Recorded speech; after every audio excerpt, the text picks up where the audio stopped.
the next installment of the system design. Today we're going to be talking about the pub sub architecture. So instead of a specific company's architecture, this is kind of more of a general look at when to use pub sub architecture, what it does, why it exists.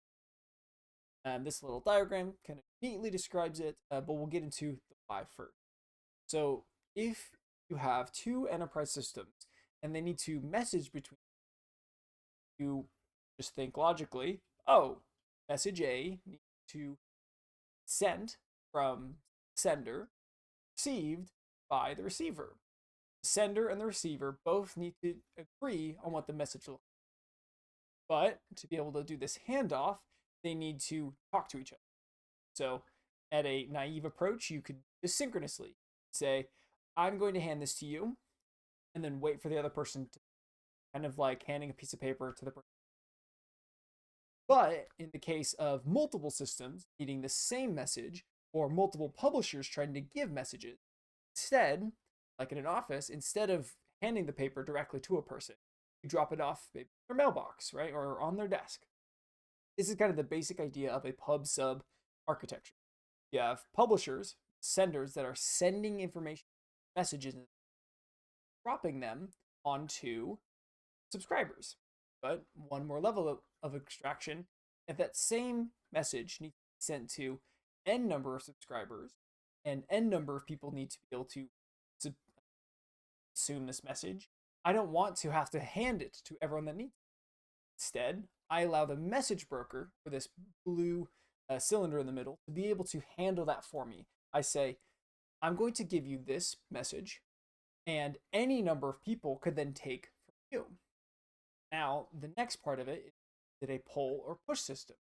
Publishers are pushing messages onto the topic, but a subscriber is not sitting there, or a topic is not sitting there ready to push it to subscribers. Subscribers are instead waiting for the messages they want. So this is where the idea of topics comes. So a message broker is the general thing that you're going to be taking from. So a message broker could have n number of topics that subscribers can pick from. Next kind of aspect of this is encryption.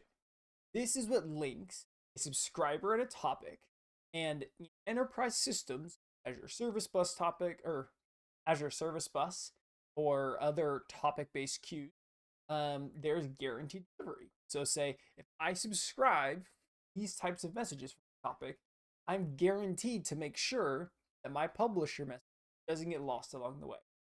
That is one of the other major benefits of pub sub architecture. By removing the burden from the publisher, you do not have to have this guaranteed by each publisher. Instead, the topic handles that guarantee. So, with a practical kind of walkthrough, the publisher would send a message here, arrows here. First step, it sends a message.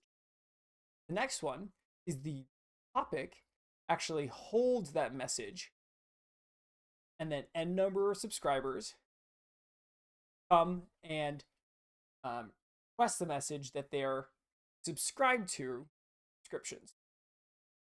And all this communication is asynchronous. So the publisher is not waiting for the topic to receive their message.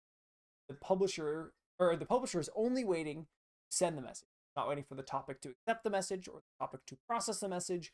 And it's certainly not waiting for the n number of subscribers to go through and receive and accept and process all those messages. So let's talk about some of the real world examples that we've gone over.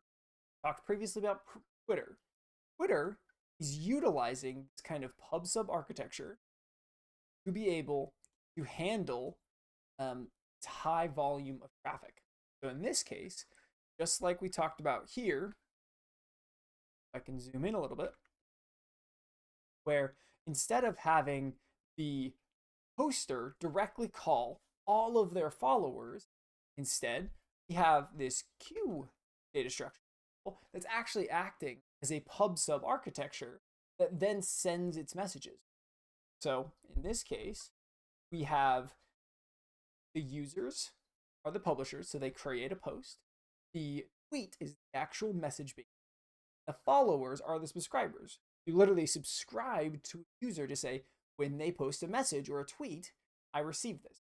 And this allows backend system to decouple hosting of the alerting of all maybe millions of subscribers.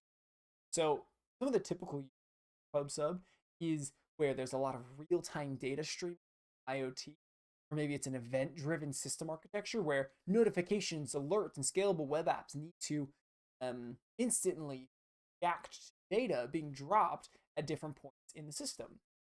And then finally, microservice communication is a typical architecture, or is a typical use case of this architecture. A couple other things I want to mention is this allows the receiver and the sender to be fully decoupled. They are agreeing on the interface topic. Basically just says, I'm going to send you a message, but that message body could be anything, right? In the case of Azure Service Bus, it could be as basic as preview. This could be as basic as a JSON message, a string, or an ID that then corresponds to other things. But the subscribers are the ones that are going to handle that data transformation, not the topic. The topic doesn't have to concern itself what the publisher is publishing. So this is a best fit architecture, coupled, flexible, and scalable communication. Subscribers can also dynamically change their interest. So it means subscriber wants to go away, topic doesn't care, publishers don't care, but that means the subscriber can drop off and be separate all the messages. Now, not ideal, there's a couple caveats around PubSub architecture. It's for low latency synchronous needs, right? The publisher is only ever going to have exactly one subscriber. This might not be the best architecture.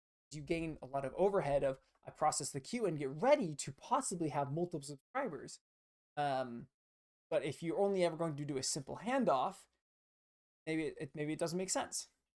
I think some other final couple notes is this is one of your powerful tools, the enterprise architecture. I think PubSub is a really cool way to program or asynchronous programming and kind of delegate the different parts of a message loop to different people. But again, no single architecture is going to solve all problems. Yeah, that's going to be a brief overview of PubSub architecture. If you have any questions, please comments, or on W3, there's some really articles, and in general, PubSub architecture is a very well documented thing online. So use your resources wisely.